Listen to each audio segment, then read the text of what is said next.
It's time for our nightly, apparently, Diddy updates. Ever since Homeland Security raided Sean Diddy Combs' homes in Los Angeles and Miami on Monday, it seems that the story just keeps growing and more people are getting implicated and more people are responding. It was announced today that all companies tied to Sean Diddy Combs are going to receive subpoenas from the feds in regard to sex trafficking allegations. That means companies that have had any kind of, we're talking about Revolt, we're talking about the vodka company, we're talking about De Leon, we're talking about, with Ciroc, we're talking about all of these corporations, all these, we're talking about Bad Boy Records, we're talking about all the stuff, Sean John, all of it. They're getting subpoenas. When the feds are closing in on you, they are building a case. When they went in his house and took the electronics, went through the phones, were looking through closets, now they're going through subpoenas, now they're going through companies. They are looking for something. They are building a case. I'm not making any claims about innocence or guilt. What I can tell you, though, is the feds, when they on your behind, it's real hard to mount a proper defense, and they know that. Lots of stuff has been happening. On Monday, Diddy's alleged drug mule, Brendan Paul, was arrested on drug possession at Miami Opa-locka Airport. And again, we're saying alleged drug mule because in another case, Lil Rod, the producer who sued Diddy in civil court a few weeks ago, put in his lawsuit, which was heavily detailed and filled with names. He was just name dropping like crazy, or dry snitching like crazy, depending on how you look at it. He mentioned Brendan Paul as Diddy's drug mule, and then suddenly somebody pops up under arrest with drugs who works for Diddy, and his name is Brendan Paul.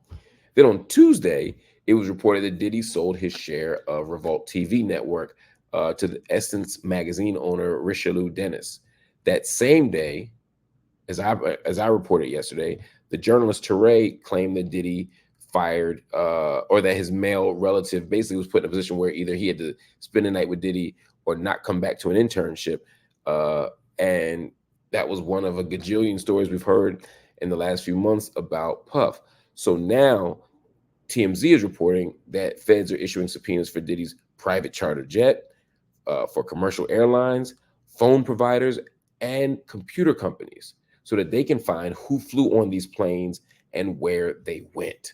So we're talking about companies, not just that Diddy owns, not just the companies that Diddy worked with or worked for, but also companies that are connected to Diddy in such a way that they can see if human trafficking, it seems, was happening. Again, I'm not saying this is a human trafficking situation. I'm saying that seems to be what they're looking for.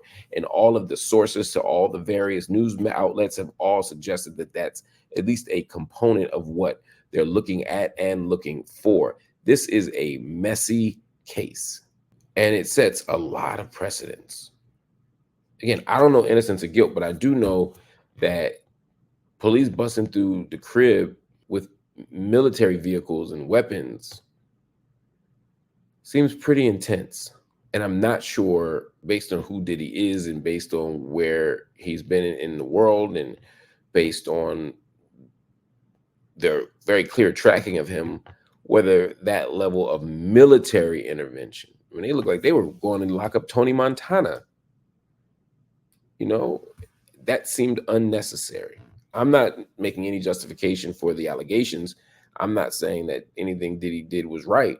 I'm simply saying there's a way that the government is approaching him and responding to him that suggests either he's getting a double standard in terms of enforcement, I'm just talking about enforcement, or the charges and allegations against Diddy are so severe, and when they come out, we'll understand why people were busting through with military Humvees and ARs, right? Like, it might come to make sense.